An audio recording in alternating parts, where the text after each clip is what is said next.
Kamir kekaguman ilahi mengarah pada iman dan rahmat.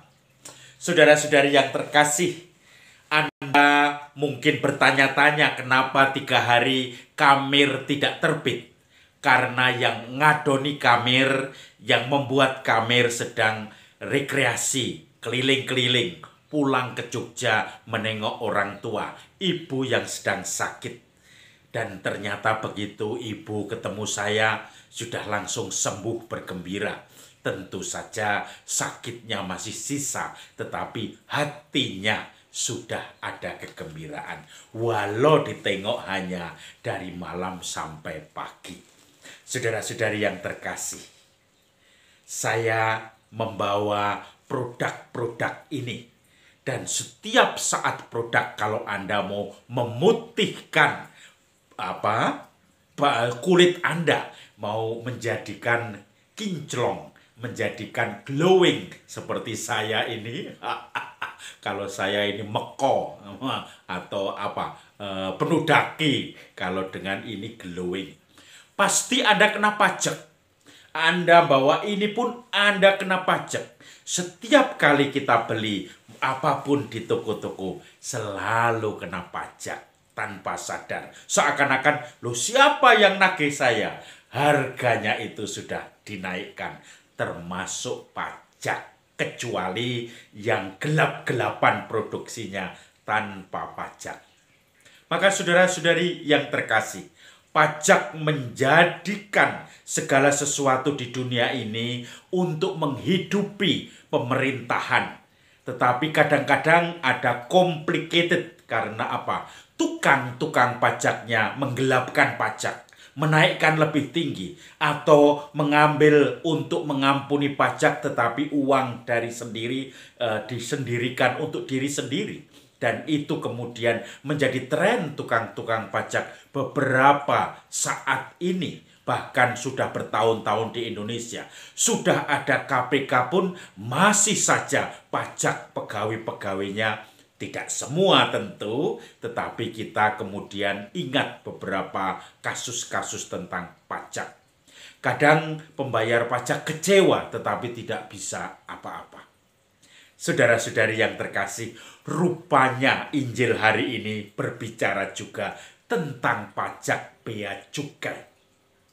Matius hari ini merupakan pesta Matius, Rasul dan pengarang Injil.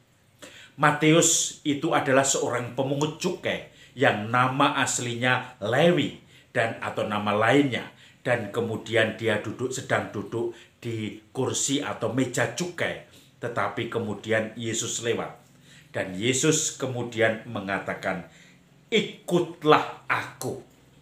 Matius tanpa babi bu, tanpa menunda-nunda, akhirnya mengikuti Yesus.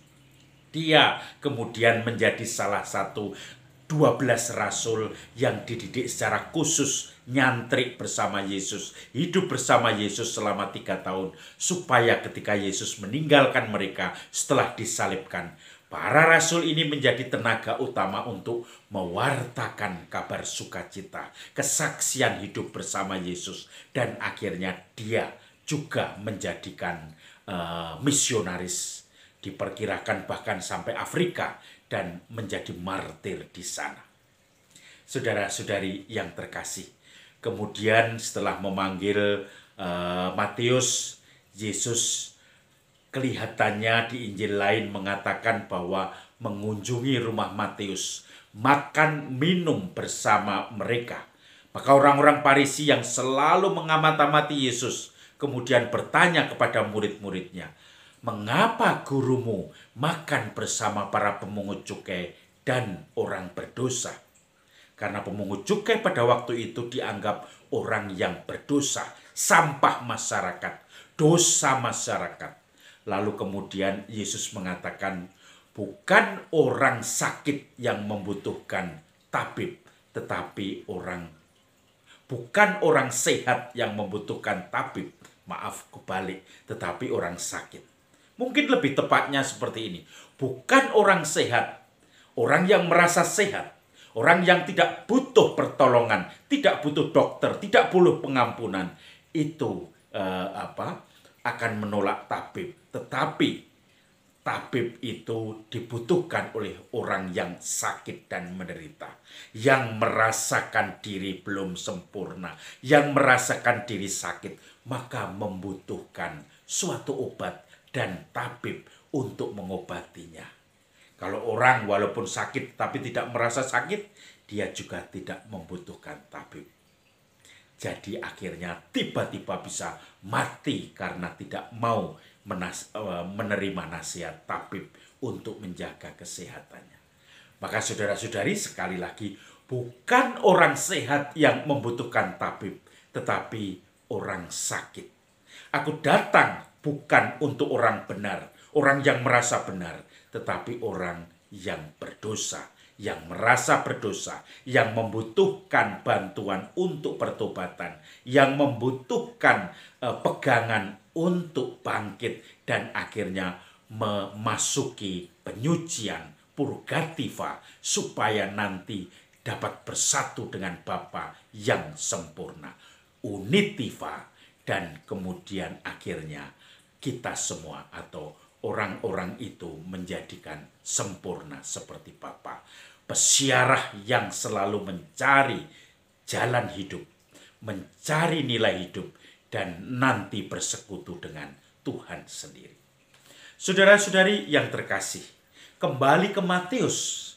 Matius sungguh-sungguh melihat membutuhkan Yesus.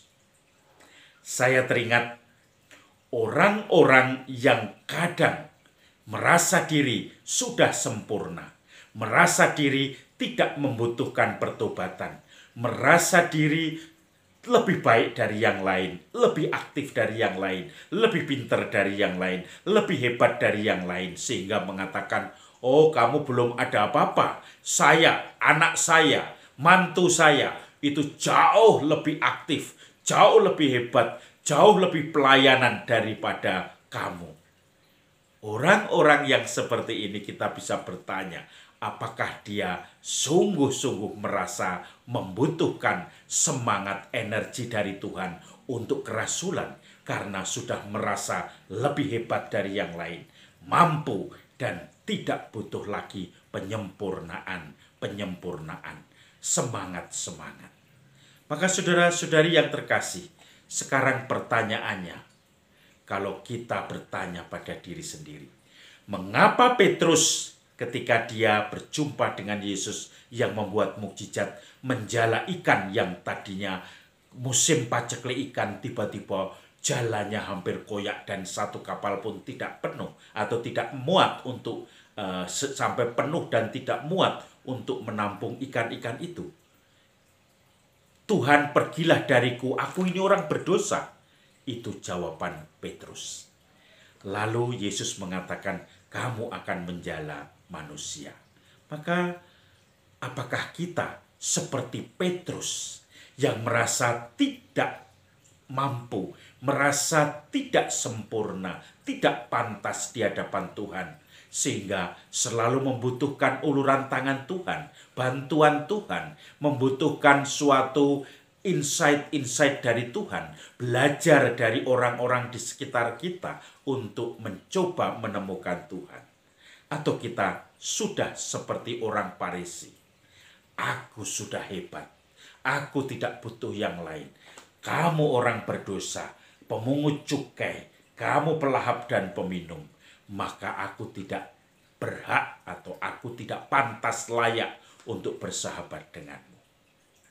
Semoga kita menjadi orang yang merasa membutuhkan uluran tangan Tuhan.